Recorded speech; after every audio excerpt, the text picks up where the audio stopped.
Property Perspectives by Sari is presented by CaliforniaVibes.net, finding distinctive homes for exceptional people.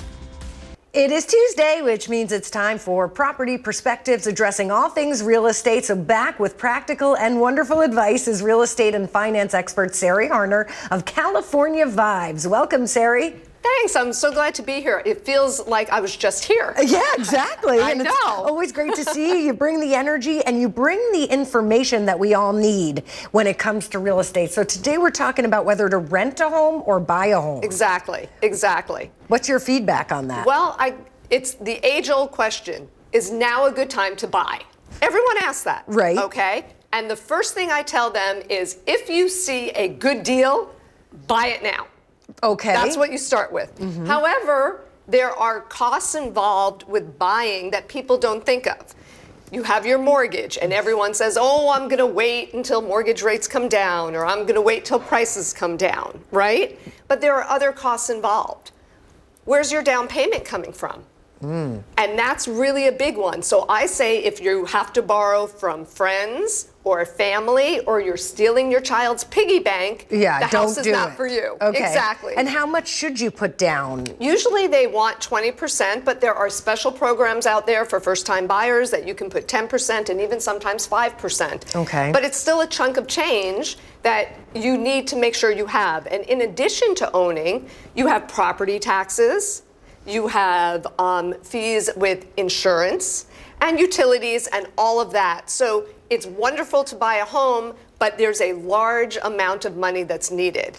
So that's the idea of buying. Okay. However, if you rent, yes. Okay, there's perks to that.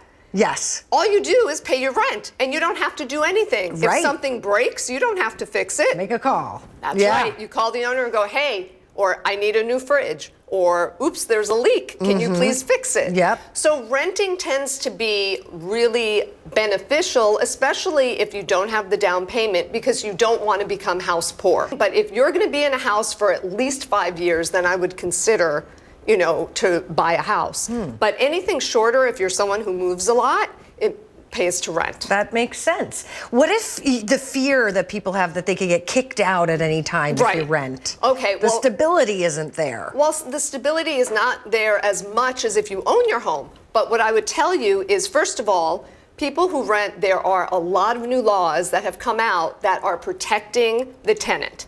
In addition to protecting the tenant, they also have a limit to how much a landlord can raise your rent. Oh.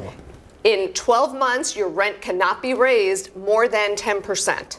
So at least you know what you're dealing with. Right, usually in terms sign of a cost. contract. You sign a lease, right, yeah. But the landlord has to adhere to strict laws, and you are protected that they can't just kick you out. Okay, so if you're worried about the bait and switch, it can't happen. It cannot happen. Okay. Right, you're protected. And what if people want to find you? They have a million questions out there. How do they get a hold of you? Well, they find me. Either come visit me on Tuesdays here with you, or you go to CaliforniaVibes.net and you can reach out to me. Tell me the things that you want to see covered. I will let you know.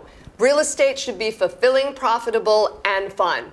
And with Sari Harner, it is. We try to make it that way. Thanks for joining us. Thanks, Thalia. See you soon. And we'll be right back.